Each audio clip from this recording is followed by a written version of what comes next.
Hello again. I hope you are doing well.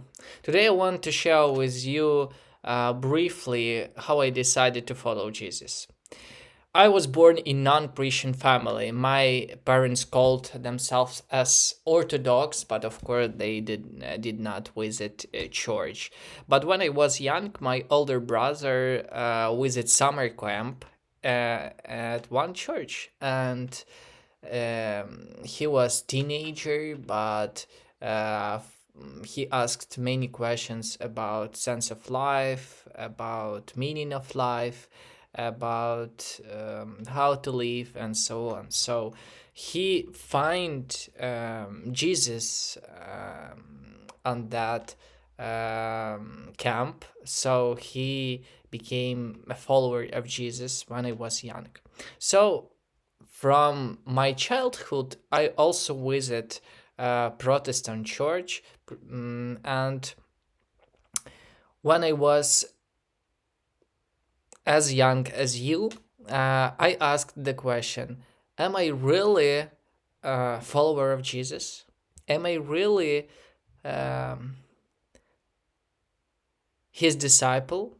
Am I really obedient to him? Because I feel one thing: I really love Jesus Christ, but I was not sure about my sins. I was not so faithful as I have to, and I feel guilty in my sins. So one day I found small books from Jerry Bridges, and he wrote about our relationships with God and with Jesus. And Jerry Bridges said that uh, we have not um, be obedient 100% to be saved. No, Jesus saved us at first, and that's why we want to be obedient to him.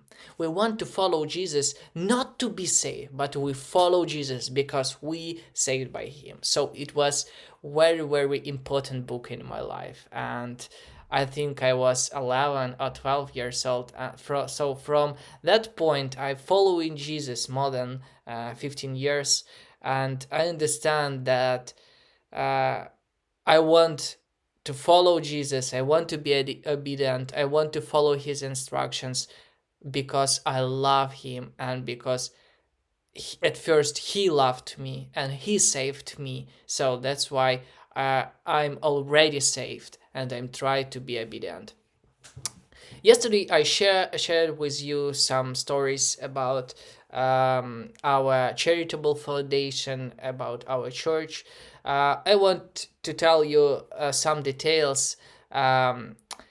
When full war started, you could hear it's air alert in Kharkiv, as I mentioned yesterday. So it's pretty often here. Uh,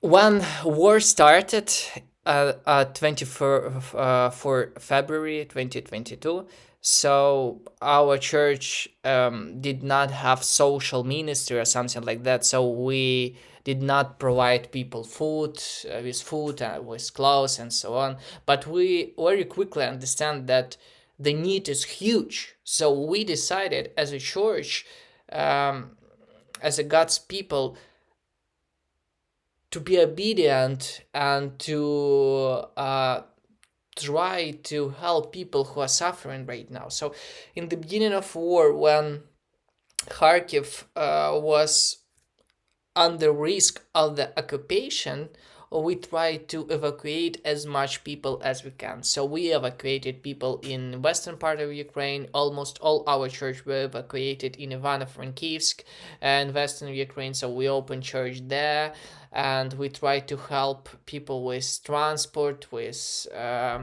money, with tickets to train, to evacuate them from Kharkiv. Then we try to help people to find some temporary place to live, and right now, a situation in Kharkiv is much better than it was in the beginning of war, because in the beginning of war, every day we have missile attack, every day we are under risk of occupation. But right now, Russian forces pushed back, so right now it's much more freedom in Kharkiv region, so we feel a little bit safer than it was in the beginning of war. So right now our church re-evacuated, so came back from evacuation to Kharkiv, and we try to help people.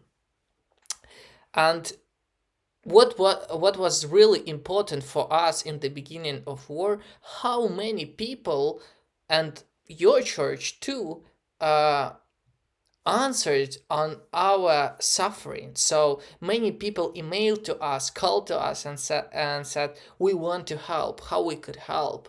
And many people all over the earth sent finance and money, and we use these resources, we use this money to buy food, clothes, fuel, medicines, rent place for warehouse, and so on.